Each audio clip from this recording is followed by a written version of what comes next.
दौड़े आएंगे।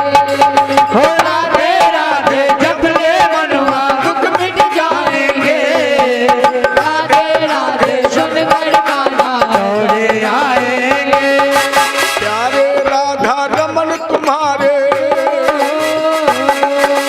प्यारे राधा रमन तुम्हारे चरणों में झुक जाऊं।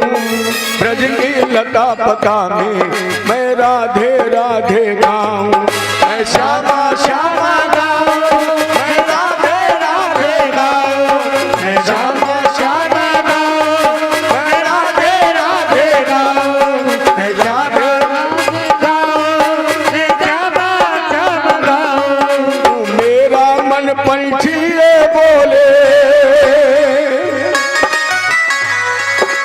मेरा मन पंछी ये बोले उड़ वृंदावन जाऊं। ब्रज की लता पता में मैं राधे राधे गाऊं। मैं राधे राधे गाऊं, मैं श्यामा श्यामा गाऊं। मैं राधे राधे गाऊं, मैं श्यामा श्यामा गाऊं। मैं राधे राधे गाऊं, मैं श्यामा श्यामा गाऊं। मैं राधे राधे गाऊं, मैं श्यामा श्यामा गाऊं। मैं राधे राधे गाऊं, मैं श्यामा श्यामा गाऊं। जय जय श्री राधे राधे जपले मनवा दुख मिट जाएंगे। राधा राधा राधे राधे सुनकर कान्हा दौड़े आए। राधे राधे जपले मनवा दुख मिट जाएंगे। और राधे राधे सुनकर कान्हा दौड़े आएंगे। प्यारे राधा रमन तुम्हारे, प्यारे राधा रमन तुम्हारे चरणों में झुक जाऊं। ब्रज की लता पता में मैं राधे राधे गाऊं। मैं श्यामा श्यामा गाऊं, मैं राधे राधे गाऊं। मैं श्यामा जय जय श्री राधे। थोड़ा धीरे बोलिए, पड़ोसी ना सुने आपने क्या कहा है। जय जय श्री, जय जय श्री। आइए प्रसंग पर। शूरपुत्र वैवस्वत श्राद्ध देव मन इला से जब कन्या बनी, कन्या से पुत्र शुद्धोम्न बना और आनंद वन में ये नारी रूप में परिवर्तित हुआ, जिसने चंद्रमा के पुत्र बुध से प्रेम किया। चंद्रमा ने से बृहस्पति की पत्नी तारा से पैदा किया। जब बुध से प्रेम हुआ तो एक पुत्र पैदा हुआ जिसका नाम रखा गया पुरुरवा। पुरुरवा जी ने उर्वशी नाम की अप्सरा से विवाह किया, जिनसे 6 पुत्र पैदा हुए। इन्हीं के वंश में आगे चलकर एक राजा हुए ययाति, जिनका अपभ्रंशित नाम था जजाति। और अपने कानपुर नगर की यह विशेषता है कि राजा जजात की राजधानी अपना नगर ही है। अगर आप लखनऊ जाएंगे तो गंगा जी के किनारे आज भी खंडेर के रूप में किला है, जिसे पुरातत्व विभाग ने भी ये सिद्ध किया है कि राजा जजात का ही किला है। और अभी वर्तमान में हमारे संत, देखो वो मुख्यमंत्री बाद में है, संत पहले हैं। और उस संत ने अभी घोषणा की कि हम उस किले का संरक्षण करेंगे। ये हमारी भारतीय धरोहर है और हमारे आपके दायित्व भी बनते हैं कि हम इनका संरक्षण करें। यही राजा जजात का किला है और शायद इसी नाम से उस मोहल्ले का नाम भी जाजमऊ है, क्योंकि जब हाईवे की खुदाई हुई थी तो कुछ ऐसे सिक्के, कुछ ऐसे बर्तन और कुछ ऐसे अवशेष मिले हैं वहां, जिससे लोगों ने कहा कि नहीं, ये जजात का ही किला है। राजा ययाति का विवाह ब्राह्मण कन्या देवयानी जी के साथ हुआ, जिनके साथ बृहस्पति दैत्य की पुत्री शर्मिष्ठा दासी बन करके गई थी। राजा याक ने देवयानी से 2 और शर्मिष्ठा से 3 पुत्र पैदा किए। इन 5 पुत्रों से अलग अलग वंश चलाए। राजन, जैसे छोटे पुत्र का नाम था पुरु, समय आने पर इन्होंने पुरु को ही राजा बनाया और जिससे पुरवंश चलाए। इसी पुरवंश में राजेंद्र परीक्षित तुम्हारा जन्म हुआ है। परीक्षित पुरवंशी थे। ज्येष्ठ पुत्र यदु को राज अधिकार से वंचित कर दिया, क्योंकि महाराजा यदु ने अपने पिता का कहना नहीं माना। यदु के ही वंश में आगे चलकर शूरसेन,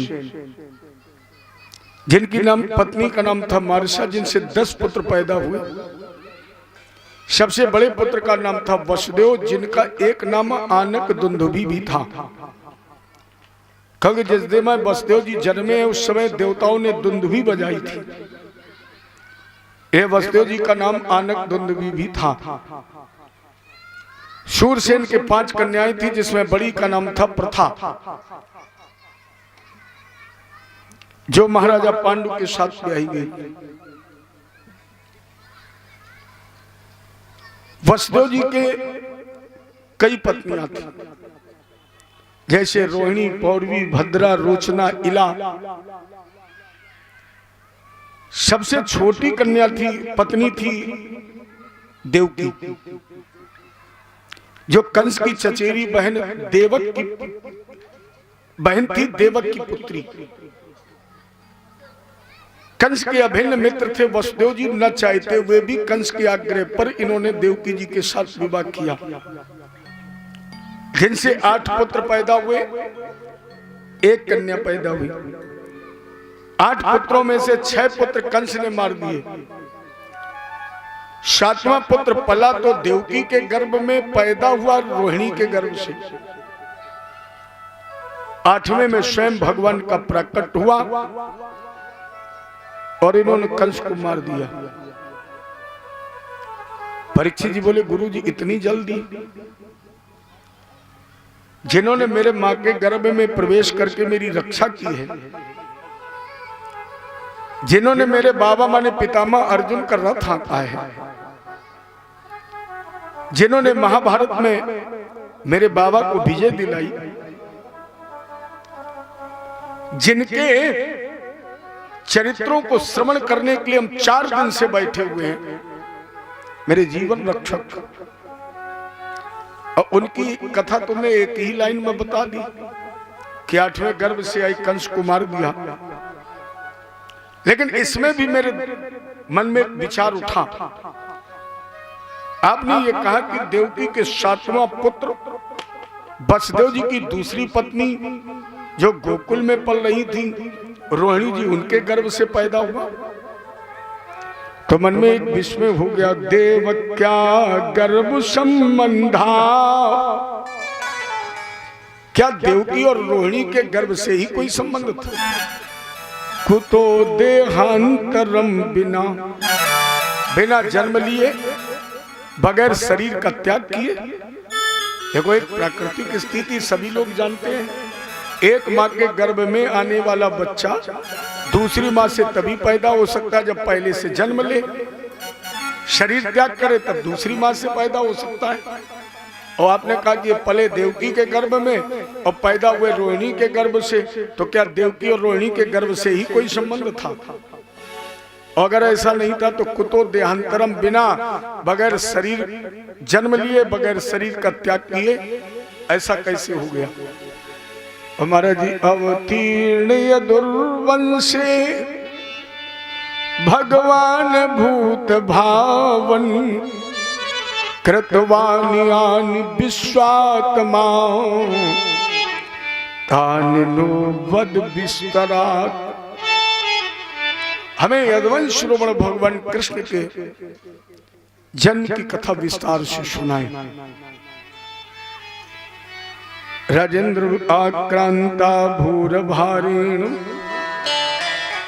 ब्राह्मणं शरणं अयु घोर भूत्वा श्रमखी खिन्ना क्रदंती करुणम विभो। जब पृथ्वी पापियों के बोझ से त्रसित हो गई, गाय का रूप बनाया ब्रह्मा जी के शरण में, और ब्रह्मा जी ने ब्राह्मणों के समेत श्री हर नारायण की शरण। आवाज है प्रभु, ये दुख भरे आंसू कब नैनों से निकलेंगे, कब कृपा करेंगे आप, कब आप आएंगे धराधाम पर। भगवान बोले जब चरमोत्कर्ष पर अपराध होगा। देखो भगवान के आने के कम से कम 4 कारण हैं। वैसे तो बाबा जी ने लिख दिया राम जन्म के हेतु अनेका परम विचित्र एक तय एका। भगवान के अवतार के आने के कई हेतु कई कारण हैं, लेकिन फिर भी 4 प्रमाणित कर दिए। पहला प्रमाण दे दिया जब जब हो धर्म के हानि। दूसरा प्रमाण दे दिया भगवान ने मां नहीं मात पिता नहीं देवा। तीसरा कारण दे दिया बाढ़ ही बहु खलु चोर जुआरा। चौथा कारण दे दिया विप्र धेनु सुर संत हित। जब ब्राह्मण गाय संत और देवताओं पर लोग अत्याचार करते हैं तब भगवान का प्रकट होता है। जब जब प्रकृति असंतुलित होती, 5वां ये कारण है, जब जब प्रकृति असंतुलित होती है। प्रकृति में 5 तत्व है, छित जल पावक गगन समीरा। अर्थात जब हवा जल आकाश पृथ्वी और अग्नि ये अशुद्ध हो जाते हैं तब भगवान का अवतार होता है। प्रकृति को संतुलित करने के लिए पुरुष इस धराधाम पर अवतरित होता है। तो वही जब द्वापर युग में अधर्म अत्याचार नीति बढ़ी तो हंत ब्रह्म